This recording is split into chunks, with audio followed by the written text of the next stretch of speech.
Dena Patton, welcome to the Growth House podcast. I'm your host, Jesse Ray. I just mentioned I usually don't stand up when I'm podcasting, but I just have so much energy right now. So excited to have you on. So I appreciate you joining us. Thank you. Thanks for having me. Absolutely. And I always like to give people a backstory about how I meet these incredible guests. You're someone that I met in person through a speakeasy mastermind, which is based here in Arizona. Also, they have, I guess you call chapters or branches all over the country and now international. And I remember distinctively the first time I met you, we talked outside afterwards and you just like poured into me. I think you probably knew that I was one of the newer people, someone that was kind of on the come up, not quite at the level of a lot of people in the room.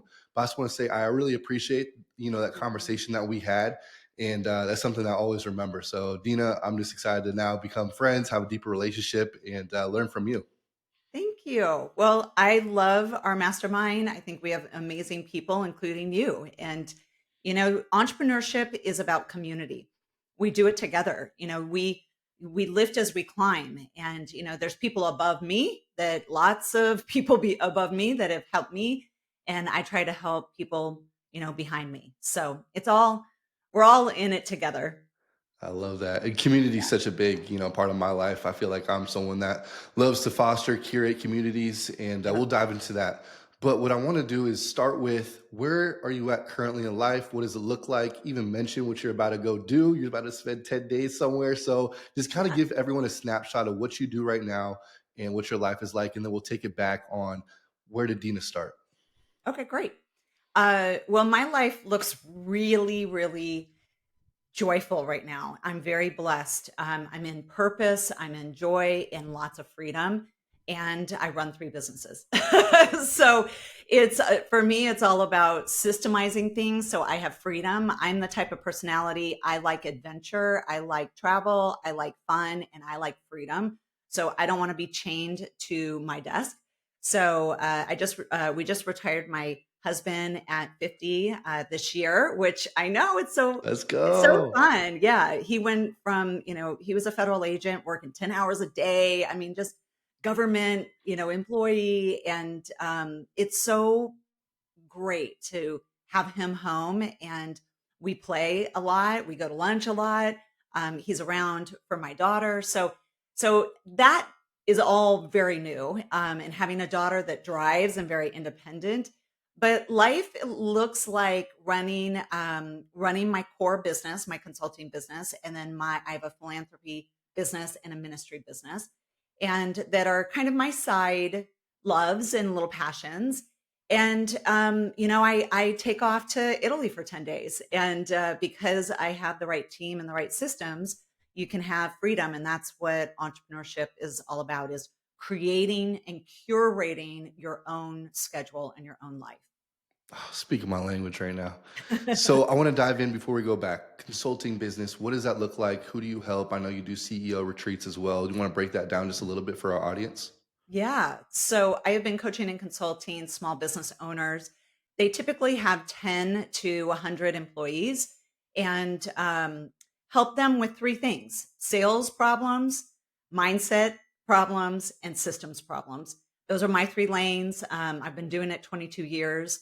And really, I just love the purpose driven, the you in the world, super purpose driven. They want to change the world. They're doing awesome, cool things.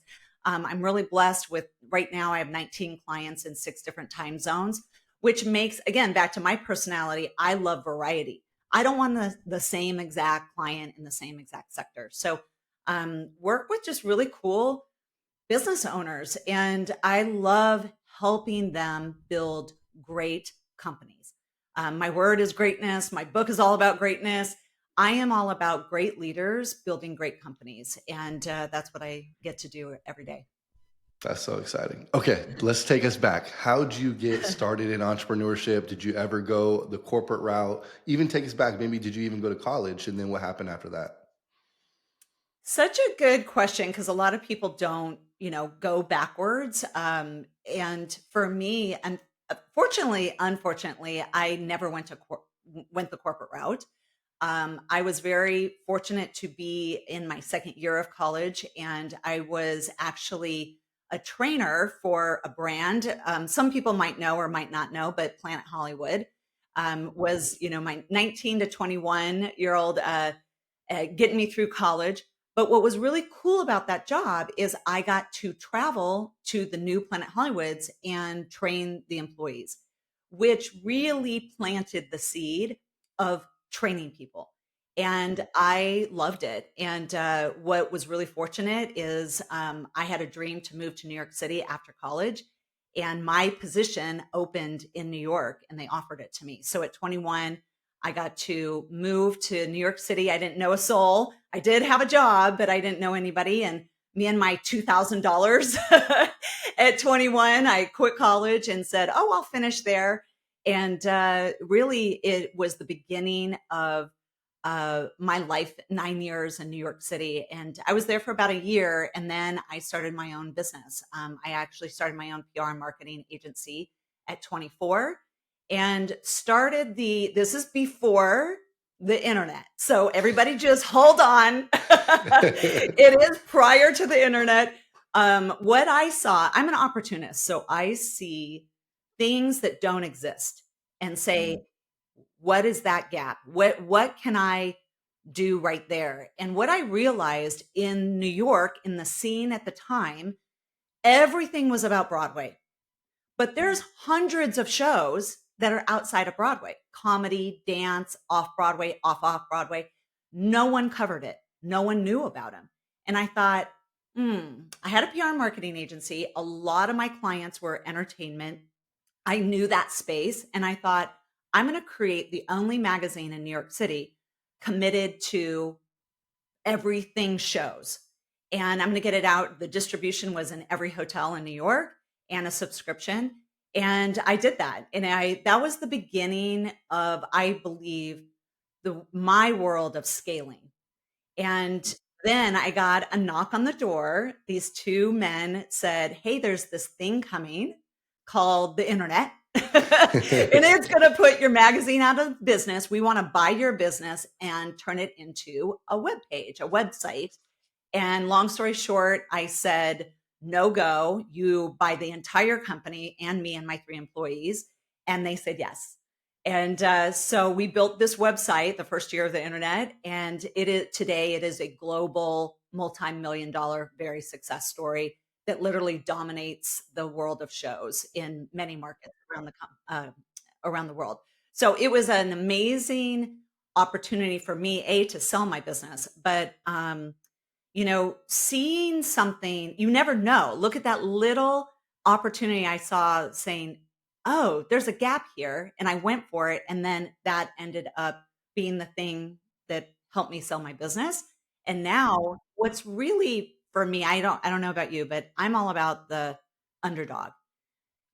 Broadway, I love Broadway. I mean, I love Broadway, but all the underdogs, all the 100 other shows that got nothing, no PR, no listings in the New York Times, none of that. I was like, someone needs to shine the light on those.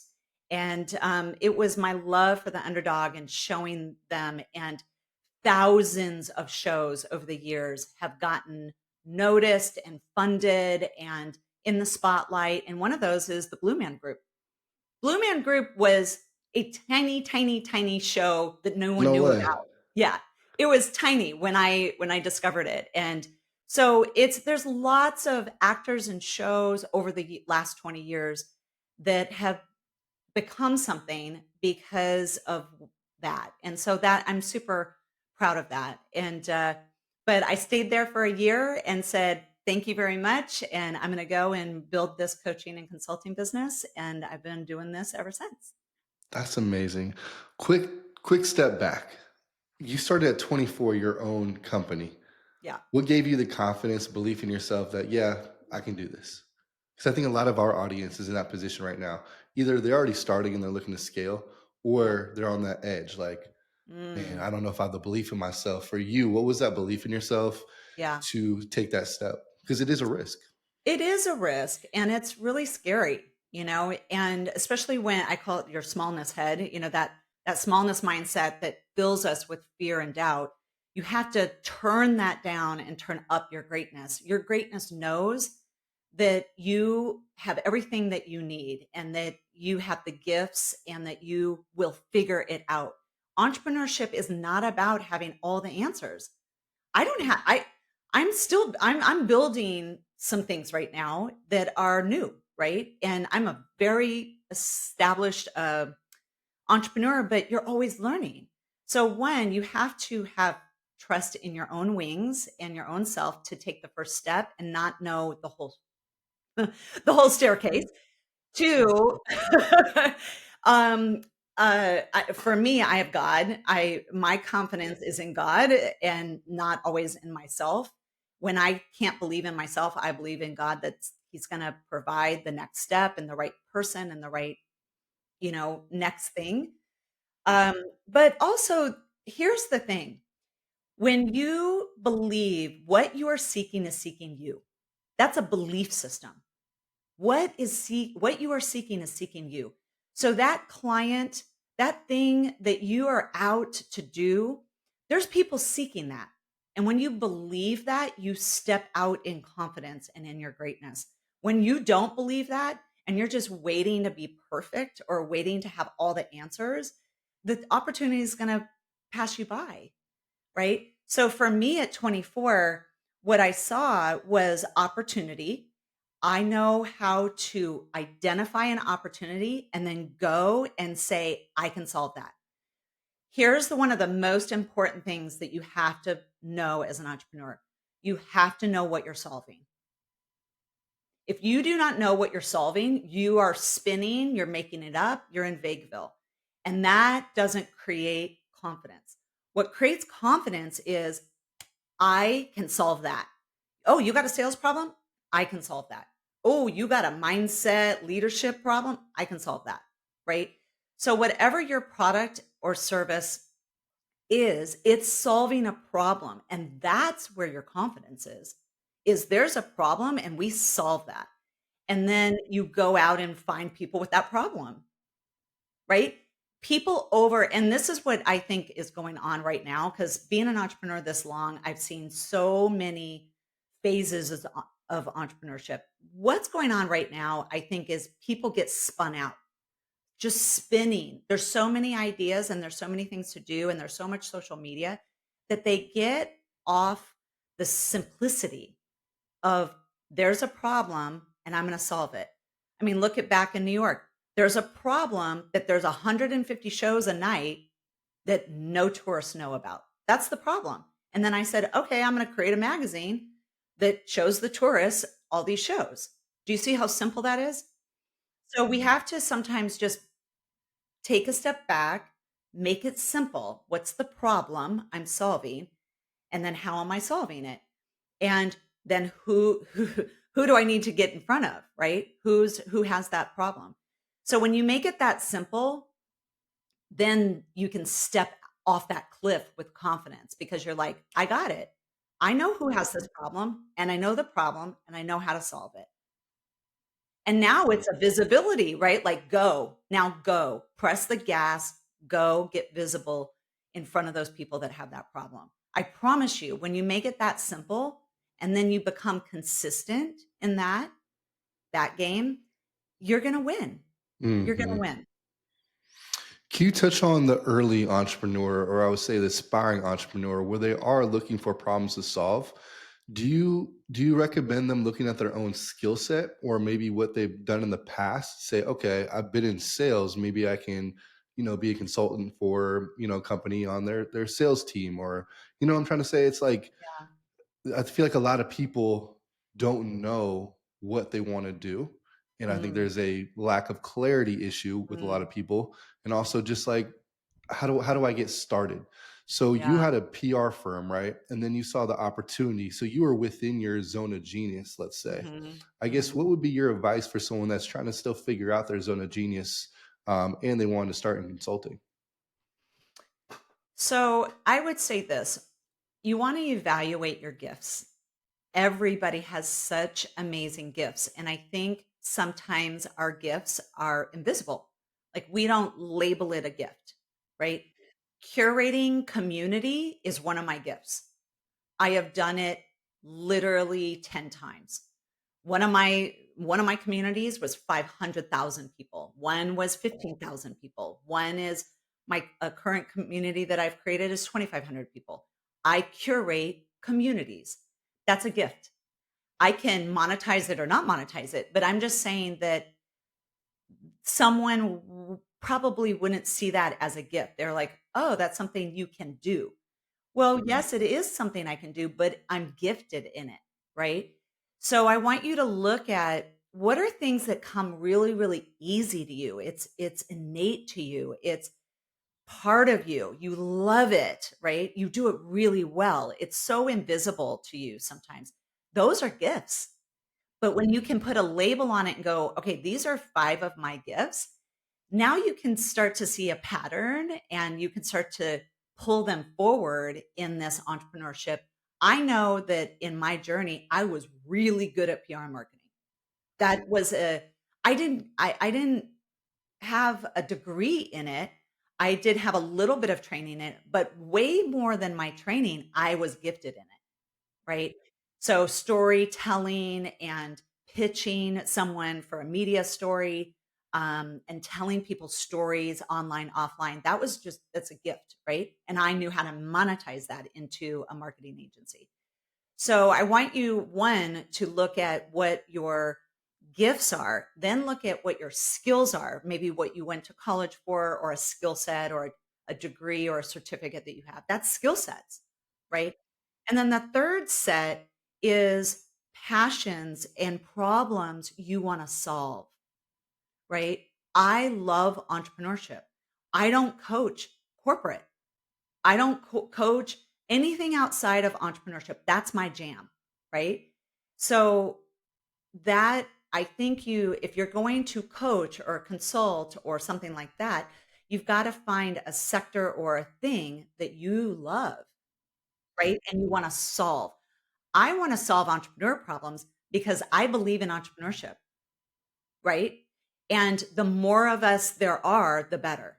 I believe in entrepreneurship more than corporate America. So I'm like, I'm a champion, right? I'm a champion for it. So those are the three, look at your gifts, look at your skill sets, and then look at the problems you want to solve. Write those down in like on a piece of paper, 3 columns. Write those down, and what you're going to see is you're going to have an insight or a breakthrough. You're going to see patterns, and then you can start to look at, how do I monetize that? How do I create this into a company? Right. And unfortunately, I think people create companies that excite them, but don't solve a problem.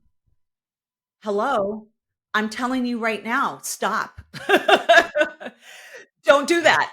I know that you're passionate about that thing or you love that thing, but if people aren't going to pay for it, you're going to go out of business. So we've got to Yeah. it's the mixture of the two, right? My biggest learning mistake was that I had the idea if I build it, they will come without doing any market research, without see if anyone was willing to pay. Long story short, 60K in credit cards, just holding this thing for what I was trying to sell. No one wanted it, Yeah. so yeah, definitely ask your audience, ask your clientele, make sure there's a market fit. I love that. That was so good. Before we hop into systems, because it's something that I want to talk about personally, and I think it'll help a lot of our audience. I want to talk about maybe a learning lesson because you've been in Mm, entrepreneurship for a while now, and we all know it's a roller coaster, right? yeah. So, was there a time where it's like, dang, this is going super bad, or I took a big, I won't say failure, but a learning lesson, and walk us through what that looked like? Because I believe a lot of podcasts, a lot of social media, it's all highlights. And for Mm, me, I learned the most, and I feel like you're so much further ahead of where I'm at. But me listening to someone's story of, hey, yeah, I did have some failures or learning lessons along the way. That makes me just feel good. And like, okay, failure, a learning lesson is part of the journey to totally. success. So Oh, just whatever you want to share, I want to hear it. okay, failing a thing is part of entrepreneurship. We just call it fail forward. It's all about lessons. You're not a failure. We're going to uncollapse those, right? Failing and I'm a failure are two different things, right? Um, so when we try something, it might be a marketing tactic, it might be a new division in your business or a new business, and it flops. Okay, lesson, right? Know better, do better, know better, do better, know better, do better. One of my mantras. And so when you have a mindset of learning the lesson and failing forward, I think most successful people are going to tell you most their lessons, they got to the success because most of their lessons were the gold. That's where the gold is, the lessons in the failing, right? So listen, I have failed more than I have succeeded. there's Because I'm also a risk taker. I'll try something and go, "Oh, that didn't work." Right? And I'm going to grab the lesson and I'm going to move on and I'm going to And try I it think it's again. really important to just mention, like, you can't be successful without taking risk. Yeah. So it is evident that you're going to fail at something in this journey. I just want people to know that it's Yes. okay. It's okay. And again, that mindset is the thing that's going to trip you up. That smallness is going to be like, see, you suck. You shouldn't be in business. You are a horrible leader. I mean, I'm telling you, that smallness is nasty. You got to turn that down. One of the most empowering pieces of advice I can give you is you've got to control your mindset. That smallness is out to sabotage you, and you've got to put it in its place every day. Shut it down and listen to your greatness that knows that you will figure this out, knows that your highest self will prevail.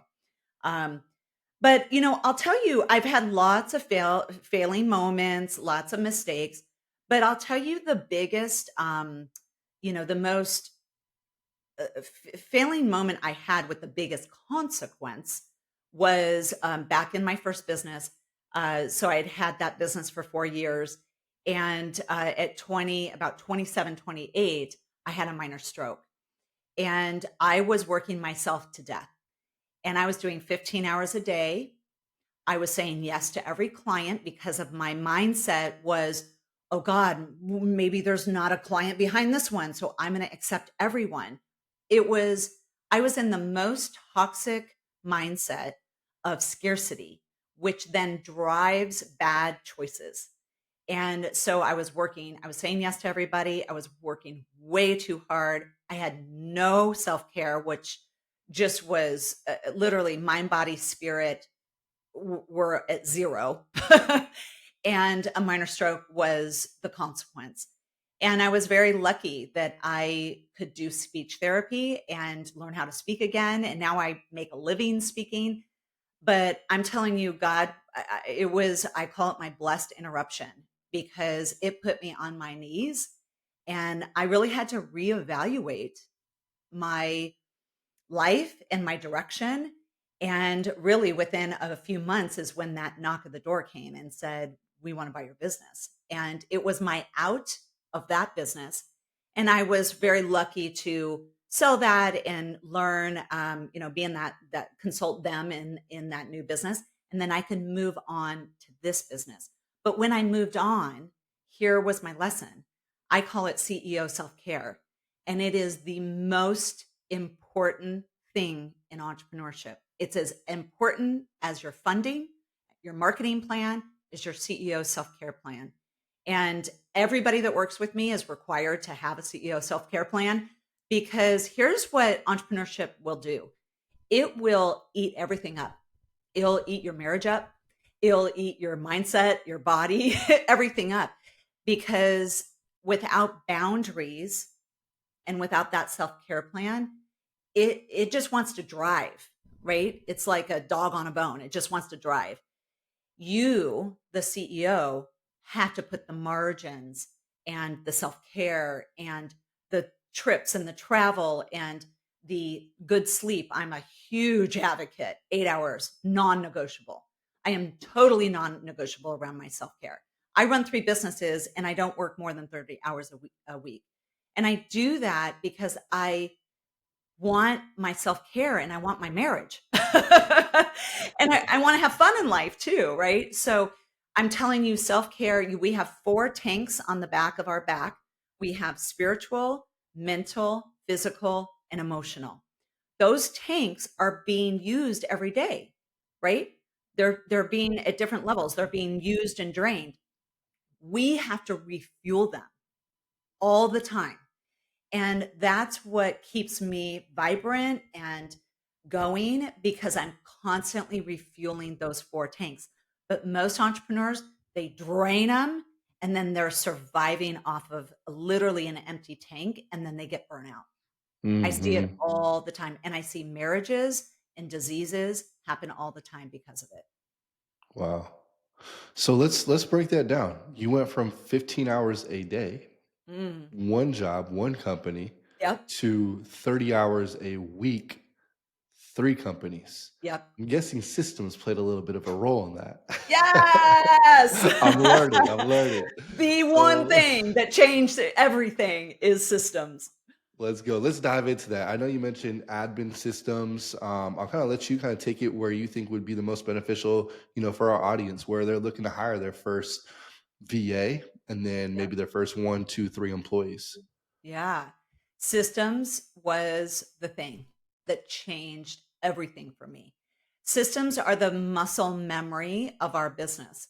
So when you look at your life, I want you to look at what is very well oiled, like maybe your AM routine, like you get up and you brush your teeth and you take a shower, you get your coffee, like it's very well oiled because you have a system.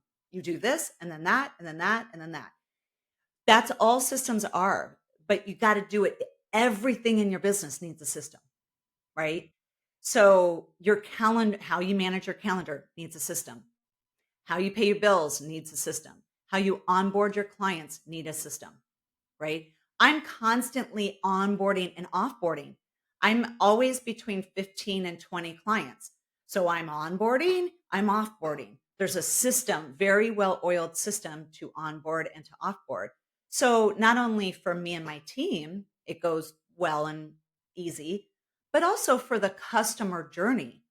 Especially if you're in a service industry, your customer's experience with you is really important, right? We want to create raving fans. So when someone completes coaching with me, or say I built a sales system for them, or whatever we did, I want them to have a great experience all the way through, right? So having an offboarding system that is very simple, it's an email with these 3 steps, and one of them is a short survey of their feedback and getting a testimonial. And then when that testimonial comes back in, we make it a little meme, that goes on my social media and my website because we know testimonials are important. They're really important. So, but if you don't have a system for it, it never gets built, right? That little testimonial on your website or social media doesn't happen because there's not a system for that, right? So, so I would say this, backing up to the new entrepreneur, it's really overwhelming because you're usually doing everything. You have all the hats, right? All the hats going. And one of the most important things that you have to own is your sales. The revenue of your business is very, very important. You have to understand how to sell and how to convert. If you don't do that, that's number one, right? That is number one. Because when you have no revenue coming in, then you can't hire and delegate to team. You can't buy more software and systems. You're just stuck because you have no revenue to buy any help, right? So we want to really master the revenue, and you can do that by yourself. I mean, a lot of people get in there, start selling, and then they hire their first VA to help, right? So VAs are really important. It's a really easy way to delegate a lot of the admin, and admin is where people slow, right? For you, I mean, it's kind of a a burden, right? Managing the emails and the communication and, like I said, onboarding and things that you need your customer to know or they need to know. All of that can be handled by a VA. So you can stay in the lane of sales, right? We want a very well-oiled machine when it comes to sales. So Hmm. I don't know how deep we want to go into sales systems, but No, this is good. And maybe even I want to throw something out there because this is where I'm at right now. yeah. Turn this into a little coaching session for me. Okay. So, yes, solopreneur for the last couple of years, wearing all the hats. I have amazing VA now. I am not using her in the way that I should because she Okay. is a superstar. And I Okay. have her doing this all these random tasks, all different every week, including, scheduling some podcast stuff. But for me, I know I have a superstar on my hands. How would you like do you do a 30, 60, 90-day game plan for her? Like even break it down super, granular where this is, how you would start with your first VA who could maybe do more than just some basic stuff. Oh, there was like 3 things in there. I know I threw a Um, lot. It's my it whole life it's right now. Help me out. it's okay, it's okay. So I think you really mentioned something really important, and that is, I think a lot of people know they need a VA, but they don't necessarily know everything to delegate to them, right? S Yeah, so let's start there because I think that's a really important thing to get empowered. When we are disempowered, we spin. When we're empowered, we're clear, right? So we want to move from being confused and disempowered to clarity. Clarity moves the train, confusion derails the train, right? So let's just talk about a few things around a VA. When you hire a VA, you want to think about the systems they're going to manage versus task rabbit them, right? Like throwing one off tasks at them. So 20% of their day should be tasks. Hey, will you do this? Will you do this? The one off kind of things, right? Or emergencies or fires. 80% of their time, whether you are hiring them for 5 hours a week, 8 hours, 30 hours, should be systemized. So, what does that mean? That means, okay, you are going to handle all the onboarding of my clients. Here's my onboarding system. You're doing all the onboarding of all clients. Here's my calendar system. This is how to manage my calendar and book my calendar. I mean, my calendar, just my calendar, managing my calendar takes 6 to 7 hours a week from my VA, right? Just managing that, but it's systemized, right? So how to book things, when to book things because I have certain days. One of the big things that I do, I take Mondays and Wednesdays off. No clients are on Mondays and Wednesdays. Those are my flex days, so I can do speeches and podcasts, VIP days, or a self care day. Tuesday, Thursday, and Friday are my client days. So when I onboarded her, I mean, it was the very first thing that I trained her in was calendar management. How to book, when to book, why to book, who to say no to. I get a lot more meeting requests than I accept. I accept probably 1 out of 10, right? So just because that VA is your gatekeeper to your schedule, right? And then your schedule dictates how much freedom you have, right? So, 1, calendar management, 2, onboarding, and offboarding. So what does that look like for you?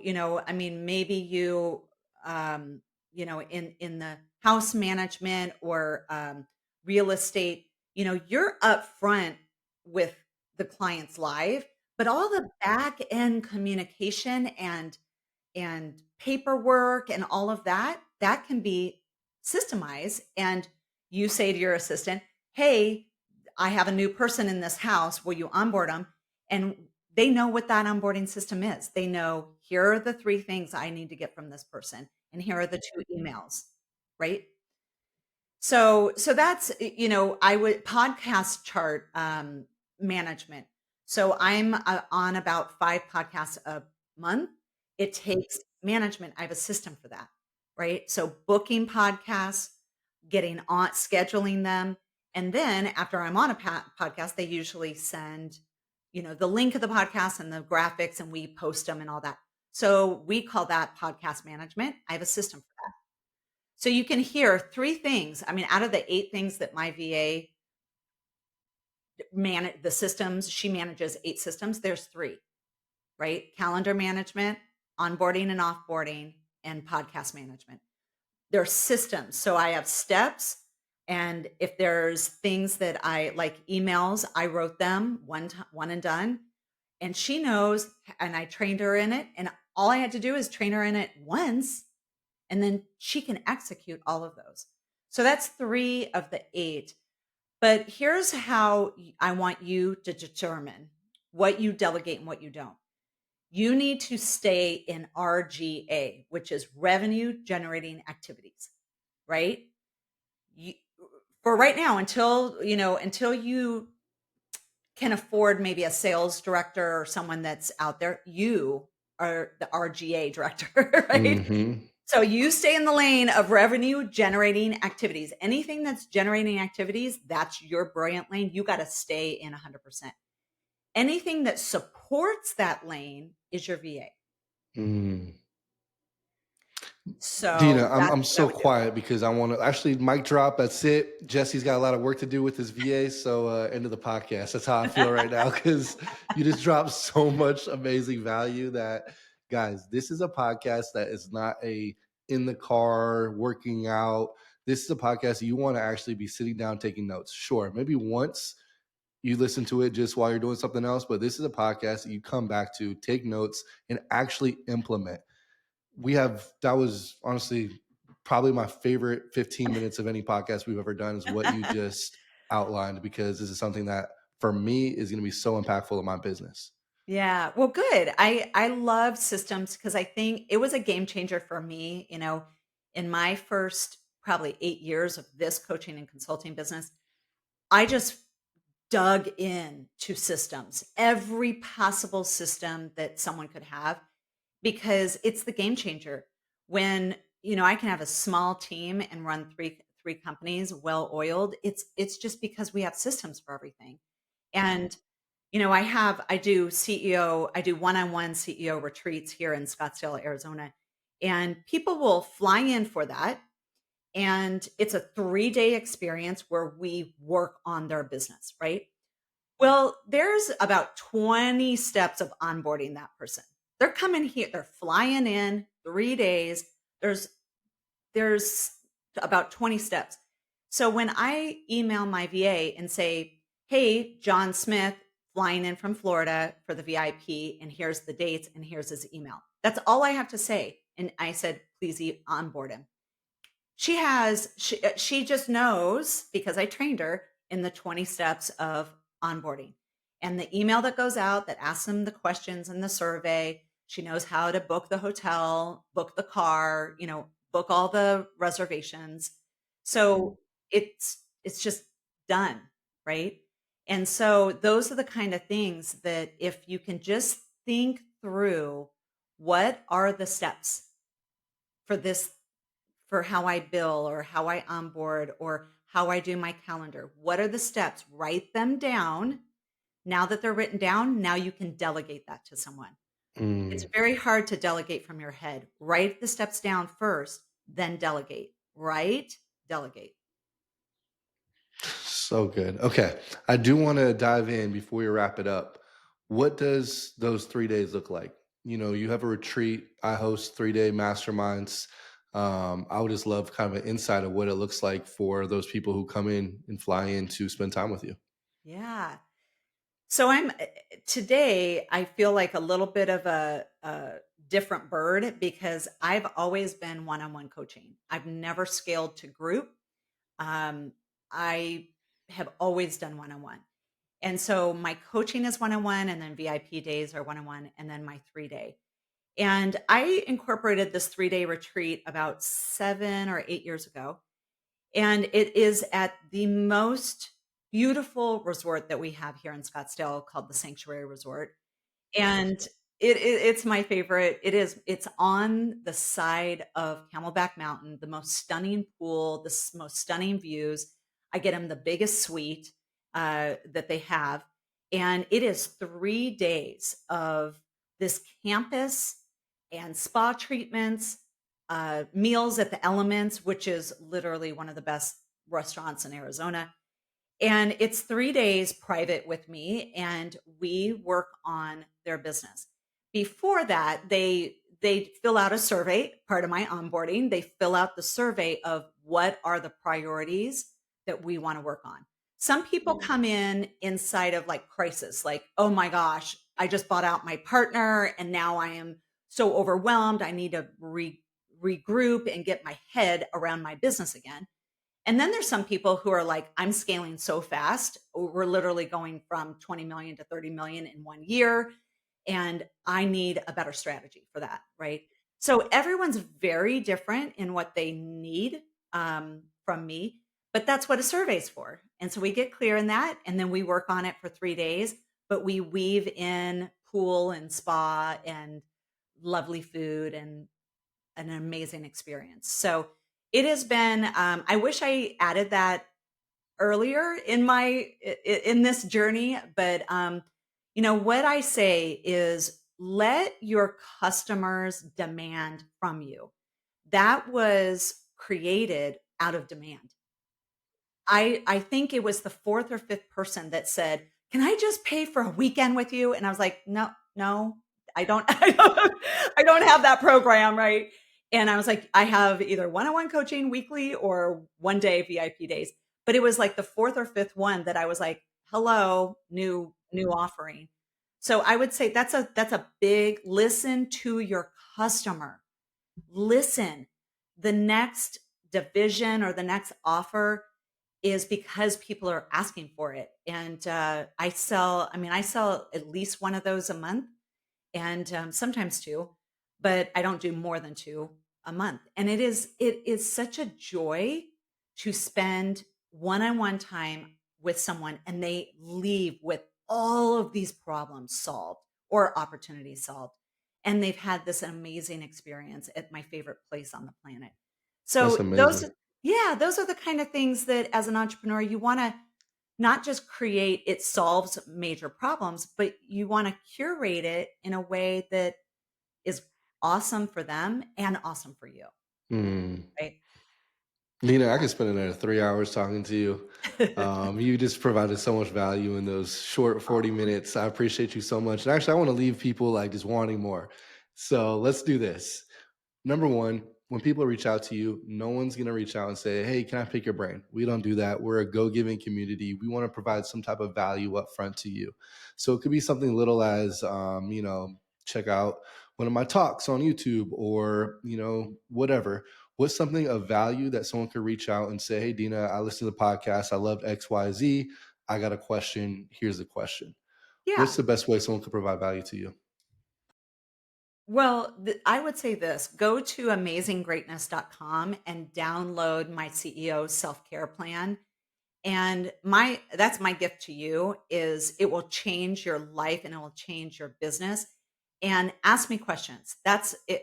I want you to ask me questions around that CEO self-care plan because I promise you that once you start to get intentional about your mind, body, and spirit game, you're going to be a different leader, totally elevated greatness leader.